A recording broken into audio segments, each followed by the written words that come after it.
Hello, everybody, and welcome back to Lucy's Science Library. Today we got a special one on deck for you, like always. It's going to be a book that I've thought about ever since the first time I read it nearly 10 years ago, and that's Isaac Asimov's The Caves of Steel. And man, where do you even begin with this book? Man, I've wanted to talk about Caves of Steel and Asimov's Robot series for years now. I just honestly haven't been able to put my thoughts together into a long, coherent form like this. I'm going to try now, because there is a lot to go over. There are a lot of predictions and elements to this story, which, for having been written in 1953, have aged spectacularly well. Some that haven't, but man, the ideas in this first robot novel and in the rest of the series and in the rest of Asimov's writings, man, that guy was a genius. But I'm getting ahead of myself again. Before we get too deep into this book, let's first talk about Isaac Asimov and who he was and what he was about. Isaac Asimov's considered to be one of the big three authors of science fiction, alongside Arthur C. Clarke and Robert A. Heinlein. But even amongst them, there's a pretty strong argument to be made that Isaac Asimov might be one of the most influential science fiction writers of all time. His volume of work includes over 500 titles, and in those 500 titles, he wrote literally everything. Short stories, novels, textbooks, nonfiction, fiction. He really covered it all. But it's his science fiction that we're going to be focusing on today. And the fact that 80% of the science fiction that he wrote falls inside the same universe and the same timeline as Caves of Steel and the other robot novels. That's insane. Now, this literary universe that Asimov kind of set up with all these stories can be broadly broken up into three sections, which include the Robot series, the Empire series, which I unfortunately do not have with me, and probably how many of you were introduced to the author in the first place, the Foundation series. Now, while this is impressive, it does make it a little bit difficult to place each of Asimov's stories into a cohesive timeline as to where they fit. Like, this story goes here, this story goes here. But for the robot novels, as in the larger bodies of work, they do have an order. So when we're referring to those, I'm going to talk about Caves of Steel as being the first robot novel. So Asimov purists that say, well, no, this robot story came first. Well, no, there's this. I'm aware, I'm just not as well read as you. So I'm going to do this for simplicity's sake. And with that, we are on to what makes Caves of Steel so special, and why am I so hyped up when I'm talking about it? Buckle in, because there is a lot to go over here. This story takes place in the unspecified near future, where humans have gone out into the galaxy and terraformed and colonized several new worlds. These worlds become known as the Spacer worlds, and the people who live on them get called the Spacers, as you do. And these planets are complete paradises, free of crime, disease, war, any kind of struggle. And this is because they're fully automated and handled by humanoid robots.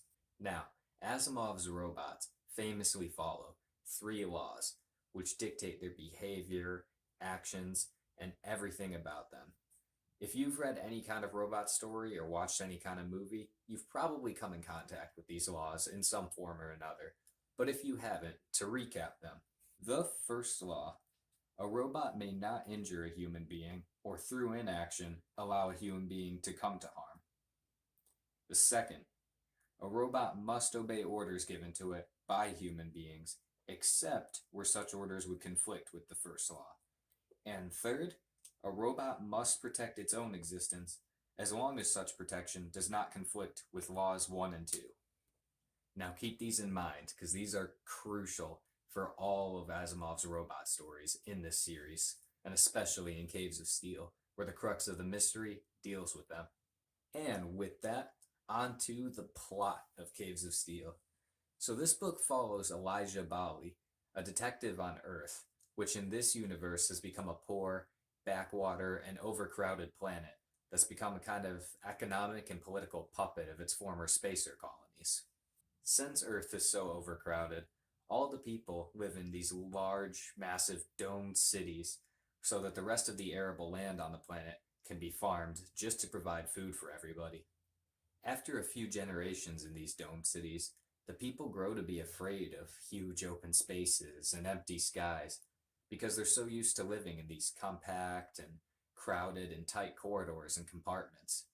They also grow a steady hatred for robots, which they see as competition with them for jobs, as well as symbols of their spacer oppressors. And so, with all of this setting and backdrop, we are taken to our main character, Elijah Bali, who's a homicide detective in one of these megacities on Earth. Elijah Bali is generally regarded as a pretty good detective, and he's fairly representative of the common man on Earth. He also hates empty spaces, he hates the open sky, and most importantly, he hates robots. Despite his very vocal opinions and his well-known prejudices against robots, Elijah Bali's commissioner still ends up giving him a case on a spacer ambassador colony inside his city, with a twist. He has to work with Daniel Oliva, a cutting-edge robot that looks exactly like a human. Bali is now faced with three challenges.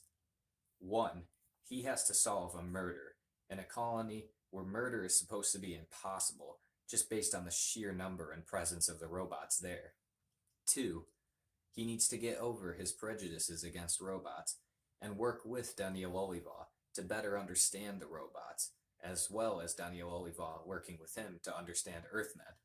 And as if this wasn't all enough, challenge number 3, he has only a few days to figure it out before the spacers fully withdraw from their colony and Earth is hit with massive sanctions and possible retaliation. What a setup. So, let's talk about the pros and cons to this book. Now, I'm going to start with the cons because I have a lot less of them than the pros. I mean, if you couldn't already tell by the tone of this video, I'm a massive fan of this book, but that doesn't mean that it's perfect. The biggest turnoff that a lot of people are going to have with this book, especially if you're a fan of modern science fiction, kind of working your way back and reading the classics, is Asimov's writing style. Now, Asimov was always known as a huge idea guy. He was never really praised for his flowery prose or the way he wrote certain sections. He's definitely no Bradbury in that field. As well as this, some of the concepts in this book are definitely a product of their time. Like, the way Asimov writes women characters is pretty crappy, although he does get better the longer the series goes on. I think he kind of realized and started, actually writing them as real characters as opposed to writing them as a nerd who probably never talked to a girl before these. But these elements are there. Another thing that people might not like is the way that he names certain planets, items, and events. And in this one, I'm kind of going to defend him because I know probably when I was given that description, you probably heard the word spacer and went, really? That's what he called the world? And I would agree with that. That's a very lazy, lackluster term. But it's also very human. It's just kind of how we talk. We have really stupid nicknames for a lot of things that end up catching on and becoming big. So I don't know. This one doesn't really bother me that much. But if you're a big names person and that sort of thing annoys you, then yeah, this book is gonna annoy you with the way it goes sometimes. Okay, negative stuff out of the way. Let's talk about the pros. There is so much to like about this book. I mean, firstly, and as I've kind of been mentioning throughout the videos, his predictions for the future are so just well realized and just so crazy for how accurate some of them are becoming. Asimov envisioned the world going towards automation and going towards space colonization as well as a population boom. And I think the way that he handles and decides to predict these events has all come to be very scarily accurate. It's a lot like the Expanse series in that sense, but whereas the Expanse gets into the nitty-gritty and much nearer future and the planets in our inner solar system, Asimov kind of takes a step back and does a much more broader sweep when he's explaining the spacer worlds. And I think it's on the same level of realism. It's just a lot more big picture and this is in the background and this is the politics of what's happening, but it's not the story. Another thing that I like is that this isn't just a sci-fi book that's like, this is my prediction for the future. Bing bang boom, we're done. It's a mystery story. And it's a mystery story with stakes and a deadline and character growth and actual change at the end of the book that's meaningful to the world.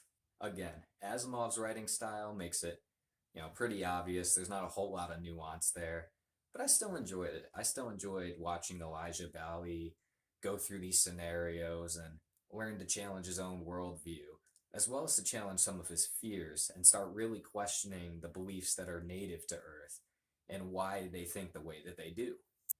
As the first major robot novel, this book really is just a 1-2 punch of just here's the big setup for the world and the universe that we're operating in, as well as here's a story that you can just enjoy if you don't want to get into the whole nitty gritty and, oh, I'm going to read this book and this book and this book in sequence. You can pick up Caves of Steel and just read it.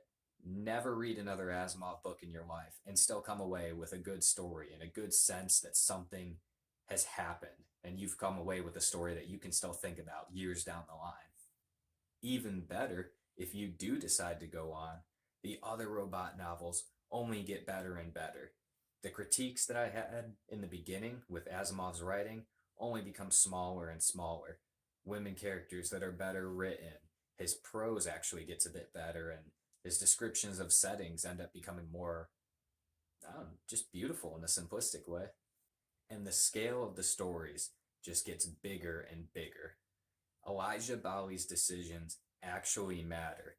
There's tons of series that you can read where it just seems like the main character is a step in for any character that could go through these series of events, and they're just, generic hero A that goes and saves the day. But Elijah Bally's decisions all have consequences that are good and bad. And Asimov does not shy away from talking about both as he goes along in the series. Now, for the sake of Caves of Steel, his decisions are largely justified and not really explored in massive detail, though the implications are. Man, but for me, I don't know. I really like books that are willing to go in those directions, that are willing to take those risks and really explore what their stories are talking about. Not just setting, a hero in a spacesuit and calling it sci-fi and calling it good. No, this actually explores how people interact with the world around them, how we interact with new technologies, what kind of stages we revert to when dealing with stuff that we're not familiar with. It's got a lot of really cool themes that are, again, with the writing style, it's right there. You're not going to have to dig too deep to find something to think about. So with all that said and all that build up, would I recommend this book? Yes. Hard yes. 100% yes. This book has a lot to offer to fans of old sci-fi and new sci-fi alike, as well as just fans of any other genres. This makes a pretty good mystery novel in and of itself. The visions of the future that Asimov writes about in this book and the whole rest of the Robot series has honestly impacted the way I view our future even to this day. In Asimov's earlier robot stories, they literally begin with self-driving cars and automation taking over factories. And though it took a little bit longer than the timelines that he was thinking about here in the 50s, man, we can still see all of these cultural and technological shifts happening to this day.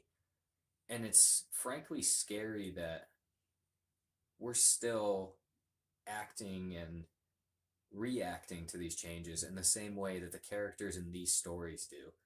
And I think there's a lot to be learned socially and just mentally about ourselves from the way these characters are written and the way these stories play out.